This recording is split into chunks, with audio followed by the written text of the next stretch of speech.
محترم ناظرین، آج ہم آپ کو سنائیں گے شہنشاہ بغداد کی ایک ایسی مریدہ کی کہانی جس کا حسن ایک فتنہ تھا اور اس فتنے کے ہزاروں دیوانے تھے، اور اس کے گاؤں کا سردار بھی خود اس کا دیوانہ تھا۔ ایک دن اچانک اس کی زندگی میں آیا ایک سایہ، ایک ایسا جن جو صرف اس کا پیچھا ہی نہیں کرتا تھا بلکہ اس کی روح پر بھی قبضہ چاہتا تھا۔ کیا وہ عورت کوئی گناہ کرتی تھی؟ ایسا کیا تھا اس کے عمل میں جس نے ایک جن کو باندھ دیا اس کی چاہ میں؟ اور پھر اس جن نے اس عورت کے ساتھ ایسا کیا کر ڈالا کہ وہ اپنے ہی گاؤں میں کسی کو بھی منہ دکھانے کے قابل نہ رہی؟ اور گاؤں کا سردار جس کے دل میں بھی اس عورت کی آگ سلگ رہی تھی، اس کا اصل چہرہ کب بے نقاب ہوا؟ تو ناظرین، یہ سب جاننے کے لیے کہانی کا ایک لفظ بھی مت چھوڑیے گا۔ بسم اللہ الرحمن الرحیم۔ رات کے آخری پہر بغداد میں ٹھنڈی ہوا چل رہی تھی۔ درگاہ کے احاطے میں ایک نوجوان دیر تک سجدے میں پڑا تھا۔ جب اٹھا تو بس اتنا کہا، یا اللہ، شفا بھی تو، مدد بھی تو۔ شہنشاہ بغداد رحمت اللہ علیہ نے ہمیں یہی سکھایا ہے۔ وہاں بیٹھے ایک بزرگ نے مسکرا کر کہا، سجدہ کرنے والا راہ پا لیتا ہے، مگر سجدے کا سفر کبھی آسان نہیں ہوتا۔ یہ سن کر وہ نوجوان چادر اوڑھتا ہے اور نکل پڑتا ہے ایسے گاؤں کی طرف جہاں فتنہ جاگ چکا تھا اور کسی کو مدد کی شدید ضرورت تھی۔ وہی گاؤں جہاں صبح کی روشنی بھی فریحہ کے چہرے سے کم چمکتی تھی۔ فریحہ کوئی عام لڑکی نہ تھی، وہ نہ صرف خوبصورت تھی بلکہ اس کے چلنے، رکنے، ہنسنے، حتیٰ کہ چپ رہنے میں بھی ایک ایسا جادو تھا جو لوگوں کو بے قابو کر دیتا تھا۔ جب وہ پاؤں میں پازیب پہنے آنگن سے نکلتی تھی تو چارپائی پر بیٹھے بوڑھے بھی سیدھے ہو کر بیٹھ جاتے تھے۔ جب وہ کنویں سے پانی بھرتی تو گاؤں کی عورتیں اس کو چھپاتی تھیں کہ ان کے شوہر کہیں کچھ دیکھ نہ لیں۔ نوجوان تو خیر راتوں کو جاگ جاگ کر چھتوں پر بیٹھتے کہ شاید فریحہ کا سایہ دیکھ لیں۔ وہ لڑکی صرف ایک جسم نہیں تھی، ایک آزمائش تھی، ایک فتنہ، اور گاؤں کا سردار جس کا غرور ہی اس کی حکومت تھی، اس کا سب سے بڑا اسیر بن چکا تھا۔ سردار نے نہ صرف دل میں خواہش رکھی بلکہ دن گننے شروع کیے کہ کب وہ فریحہ کو اپنی بیوی بنائے گا۔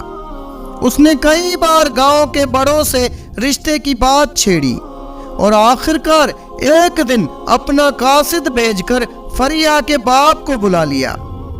وہ خود اس پرانے درخت کے نیچے بیٹھا جہاں سے اس کی حکومت شروع ہوئی تھی۔ فریحہ کا باپ آیا، سادہ لباس، مٹی میں دھسے پاؤں، مگر پیشانی پر سکون۔ سردار نے سیدھا کہا، میں تمہاری بیٹی کو اپنی بیوی بنانا چاہتا ہوں، یہ تمہارے خاندان کے لیے فخر کی بات ہے۔ میں سونا بھی دوں گا، زمین بھی دوں گا، عزت بھی دوں گا۔ فریحہ کے باپ نے پل بھر کو آسمان کی طرف دیکھا، پھر زمین پر نگاہ ڈالی اور آہستہ سے کہا، میں اس کا وعدہ اپنے مرے ہوئے بھائی سے کر چکا ہوں۔ میری بیٹی میرے بھتیجے کی امانت ہے، میں وعدہ توڑ نہیں سکتا علی جا۔ سردار کے ہاتھ میں پکڑی تسبیح کی ڈور ٹوٹ گئی اور دانے زمین پر بکھر گئے جیسے اس کے غرور کا سکوت ٹوٹا ہو۔ وہ کچھ نہ بولا، صرف اٹھا اور کہا، بہت اچھا، تم نے اپنا فیصلہ سنا دیا، اب میری باری ہے۔ وہ واپس پلٹ گیا، لیکن اس دن کے بعد گاؤں کی فضا ہی بدل گئی۔ سردار پہلے جیسا نہ رہا، جمعہ کی نماز چھوڑ دی، بزرگوں سے ملنا بند کر دیا، حتیٰ کہ محل کے خادم بھی ڈرتے ڈرتے بات کرتے تھے۔ وہ ہر رات اندھیرے میں تنہا بیٹھتا، اپنی انگلیوں سے زمین پر کچھ نشان کھینچتا اور زیر لب بڑبڑاتا، جو چیز میری نہیں ہوئی وہ کسی اور کی کیسے ہو سکتی ہے؟ فریہ کو ان سب باتوں کا علم نہ تھا۔ وہ اب بھی اسی طرح مسکراتی، ماں کے ساتھ ہنڈیاں پکاتی اور ہر صبح اپنے کزن کے لیے ناشتہ لے کر خود جاتی، جسے وہ چپ چاپ پسند کرتی تھی، لیکن زبان سے کبھی کچھ نہ بولی تھی۔ ایک رات جب سب سو رہے تھے، سردار محل سے نکلا۔ اس کے ہاتھ میں ایک کالے کپڑے میں لپٹا صندوق تھا اور چہرے پر وہ سکون تھا جو طوفان سے پہلے آتا ہے۔ گاؤں کے باہر جہاں پرانی کھنڈر بنی ہوئی تھی، وہاں ایک درویش کے نام کی قبریں تھیں، مگر سردار وہاں کسی بزرگ کو ڈھونڈنے نہیں، کسی اور سے ملاقات کے لیے گیا تھا۔ ایک ایسے شخص سے جس کا نام نہ تھا، جس کا جسم انسانوں جیسا تھا، مگر آنکھیں ایسی تھی جیسے انگاروں سے بنی ہوں۔ سردار اس کے سامنے جا بیٹھا اور کہا، مجھے وہ چاہیے کسی بھی قیمت پر۔ وہ شخص مسکرایا اور کہا، کچھ چیزیں مانگنے سے نہیں ملتی، انہیں چھیننا پڑتا ہے۔ ادھر گاؤں میں فریہ نے پہلی بار خواب دیکھا، ایک سایہ جو اس کے پیچھے آ رہا ہے، اور وہ چیختی ہے، کون ہے؟ لیکن کوئی جواب نہیں آتا۔ پسینہ پسینہ ہو کر اٹھتی ہے اور دل اتنا تیز دھڑک رہا ہوتا ہے جیسے ابھی ٹوٹ جائے گا۔ ماں پوچھتی ہے، کیا ہوا؟ فریہ صرف اتنا کہتی ہے، کچھ نہیں، شاید خواب تھا۔ لیکن وہ خواب نہیں تھا، وہ کسی فیصلے کا پہلا اشارہ تھا، اور ابھی کہانی شروع ہوئی تھی۔ رات کا وقت تھا، چاندنی کی روشنی زمین پر فرش کی طرح بچھی ہوئی تھی، لیکن سردار کی آنکھوں میں چمکنے والا چاند اب ایک تاریک پتھر میں بدل چکا تھا۔ وہ اسی سنسان جگہ پر بیٹھا تھا جہاں کل رات ایک خبیث شخص سے ملاقات کی تھی۔ اس کے سامنے ایک کچی لکیر کھینچی ہوئی تھی، اور وہ لکیر بار بار مٹاتا، بناتا اور پھر مٹاتا، جیسے اپنی انا کی تکلیف کو خاک میں دفن کرنے کی ناکام کوشش کر رہا ہو۔ اس کے لبوں پر عجیب سا ورد تھا، الفاظ واضح نہیں تھے، لیکن آنکھوں میں وحشت تھی۔ دوسری طرف فریہ کی دنیا روشن تھی۔ گھر میں مہندی کی خوشبو، رسومات کی گونج اور دیواروں پر جگنوں کی مانند لٹکتے ہوئے دیے تھے۔ وہ سب خوش تھے۔ فریہ شرمائی، مسکرائی اور دل ہی دل میں اپنے رب سے کہتی گئی، یا اللہ میرا نصیب نیک رکھنا، میری زندگی سادہ ہو مگر سکون سے بھری ہو۔ فریہ کا کزن جسے وہ برسوں سے پسند کرتی تھی، وہی سادہ سا نوجوان تھا جو خاموش رہتا مگر فریہ کو نظر بھر کے دیکھتا بھی نہ تھا۔ ان دونوں کا نکاح طے پا گیا۔ وہی وعدہ جو فریہ کے باپ نے اپنے مرحوم بھائی سے کیا تھا، وہ پورا ہو گیا۔ گاؤں کی تاریخ میں ایک صاف اور سادہ شادی ہو گئی تھی، جس میں محبت، شرم اور ادب ایک ساتھ جھلکتے تھے۔ سردار کو جب شادی کی خبر ملی تو وہ زور سے ہنسا، اتنی زور سے کہ اس کے محل کی چھت ہل گئی، مگر اس ہنسی میں کوئی خوشی نہیں تھی، صرف ایک زہر تھا، ایک ضد تھی۔ اس نے اپنے سب خادموں کو باہر نکال دیا، خود تنہا ہو کر اپنے خاص کمرے میں داخل ہوا، جہاں ایک صندوق میں رکھے ہوئے تعویذات، پرانی ہڈیاں اور کچھ سیاہ دھاگے تھے۔ اس نے زمین پر ایک بڑا دائرہ بنایا، بیچ میں تیل کا چراغ جلایا اور ایک بدصورت نقاب اپنے چہرے پر رکھا۔ پھر اس نے وہی جملہ دہرایا جو پچھلی رات سنا تھا، تو جو چاہتا ہے اس کی قیمت بھی چکانی ہوگی، کیا تو تیار ہے؟ سردار نے اپنی انگلی چاقو سے کاٹی، خون کے چند قطرے دائرے میں ٹپکائے اور کہا، میں وہ قیمت دینے کو تیار ہوں جو مجھے یہ لڑکی لا کر دے گا، میں اس کے لیے اپنی جان بھی رکھ دوں گا۔ اسی لمحہ فریہ کی شادی کی پہلی صبح ہوئی۔ وہ حیا اور سادگی سے لپٹی ہوئی بیوی بن چکی تھی۔ اس کا شوہر اسے دعا دیتا رہا اور وہ اس کے ہاتھوں میں چائے کا کپ رکھتی رہی۔ وہ گاؤں کے پرانے گھر میں رہ رہے تھے، چھوٹی سی چارپائی، مٹی کی دیواریں، فریہ بہت خوش تھی، ایک مکمل مطمئن لڑکی کی طرح۔ ہر روز وہ اپنے شوہر کے لیے کپڑے دھوتی، ناشتہ تیار کرتی اور پھر دوپہر میں قرآن پڑھا کرتی۔ اس کی ماں اکثر کہتی، بیٹی تو اللہ سے مانگتی ہے، تو سجدے میں جاتی ہے تو رب تجھے رلائے گا نہیں، بس تو سجدہ نہ چھوڑنا۔ اور فریہ ہمیشہ شہنشاہ بغداد کی درگاہ کا ذکر کرتی۔ یہ کہہ کر ابو کہتے ہیں، شہنشاہ بغداد رحمت اللہ علیہ کی ایک بات نے ان کی زندگی بدل دی تھی کہ جس کا دل دھڑک رہا ہے وہ اللہ سے نا امید کیوں ہو۔ مگر گاؤں کی خاموش فضا میں کچھ آہٹیں ایسی تھیں جو صرف دل کے دروازے پر سنائی دیتی ہیں۔ فریہ کے شوہر نے ایک رات کہا، آج کل سردار نظر نہیں آتا، سنا ہے وہ کسی عامل کے پاس جا رہا ہے۔ فریہ چونک گئی لیکن کچھ بولی نہیں، صرف چادر اوڑھ کر آسمان کو دیکھتی رہی۔ اس رات جب وہ سوئی تو کوئی خواب نہیں آیا، لیکن اس کے شوہر نے محسوس کیا کہ فریہ نیند میں تیز تیز سانس لے رہی ہے۔ اگلے دن سب معمول پر تھا، لیکن سردار معمول پر نہیں تھا۔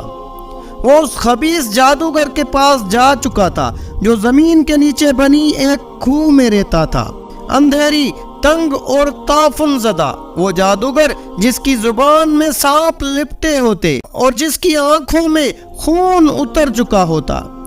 سردار نے اسے ایک مٹھی سونا دیا اور کہا، مجھے اس لڑکی کی ہنسی بند کرنی ہے، اس کا سکون ختم کر، مجھے فرق نہیں پڑتا وہ زندہ رہے یا مر جائے، بس وہ خوش نہ ہو۔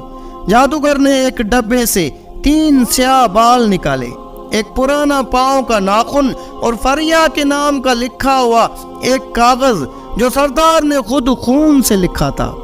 وہ ان چیزوں کو جلا کر دھواں بناتا گیا اور زیر لب یہ بولتا گیا، جس کا مقدر توڑنا ہو پہلے اس کے سجدے بند کرو، اور جسے اللہ سے کاٹنا ہو پہلے اس کے دل کو بے چین کرو۔ اب جا اور 7 دن بعد دیکھ، وہ لڑکی کسی اور کے لیے نہیں بچے گی۔ سردار کے چہرے پر سکون آ گیا، جیسے وہ جنگ جیت گیا ہو، مگر اصل جنگ اب فریہ کے روح کے خلاف ہونے والی تھی، اور وہ بے خبر تھی، ابھی بھی اپنے شوہر کے لیے پکوڑیاں تل رہی تھی، چہرے پر وہی ہنسی جو چند دن بعد ہمیشہ کے لیے خاموش ہونے والی تھی۔ شہنشاہ بغداد رحمت اللہ علیہ کے اقوال اب بھی فریہ کے ذہن میں گونجتے تھے، جس دن دنیا کا سکون غیر اللہ سے مانگا جائے وہ سکون آزمائش بن جاتا ہے، لیکن فریہ تو اللہ سے مانگتی تھی، اس نے تو کسی غیر سے کچھ نہ چاہتا، پھر اس پر امتحان کیوں؟ رات گہری ہو چکی تھی اور سردار کے محل میں صرف تیز سانسوں کی آواز گونج رہی تھی۔ وہ سانسیں کسی انسان کی نہ تھیں، نہیں کسی جانور کی، بلکہ کسی ایسی مخلوق کی لگتی تھیں جسے صرف وہی سن سکتا تھا جس نے سچائی سے منہ موڑ دیا ہو۔ جادوگر نے جو آخری تعویذ جلایا تھا اس کا دھواں سردار کی روح میں اتر چکا تھا۔ سردار اب نہ صرف اپنی انا کا اسیر تھا بلکہ ایک شیطانی زنجیر میں بند چکا تھا۔ وہ چیخ کر کہتا، جلدی کر، مجھے نتیجہ چاہیے، اور جادوگر ہنستا ہوا کہتا، جلدی؟ تو نے جو مانگا ہے اس کی قیمت تیری راتیں، تیرا سکون اور شاید تیری سانسیں ہوں گی۔ ادھر فریہ کی دنیا میں اندھیرے آہستہ آہستہ داخل ہو رہے تھے۔ وہ جس چہرے کے ساتھ شادی کے دن مسکراتی تھی، اب وہی چہرہ آئینے میں دیکھ کر خوف زدہ ہو جاتی۔ اس کے گالوں پر ہلکی سی پیلاہٹ، آنکھوں کے نیچے سائے اور ہونٹوں پر خاموشی کا زہر، یہ سب اس کے شوہر کے لیے اذیت بننے لگا تھا۔ ایک رات فریہ نے سجدے کے بعد ہاتھ اٹھائے اور صرف اتنا کہا، یا رب، مجھے تو نے سجدہ کرنا سکھایا، اب سجدے میں آنکھیں بند کرتے ہوئے خوف کیوں آنے لگا ہے؟ اسی رات اس نے شہنشاہ بغداد رحمت اللہ علیہ کا ایک پرانا قول یاد کیا جو اس کے والد اکثر دہرایا کرتے تھے، سچے لوگوں پر جب دنیا تنگ ہو جائے تو سمجھ لو اللہ ان کی انگلی پکڑ کر کسی روشن راستے کی طرف لے جا رہا ہے۔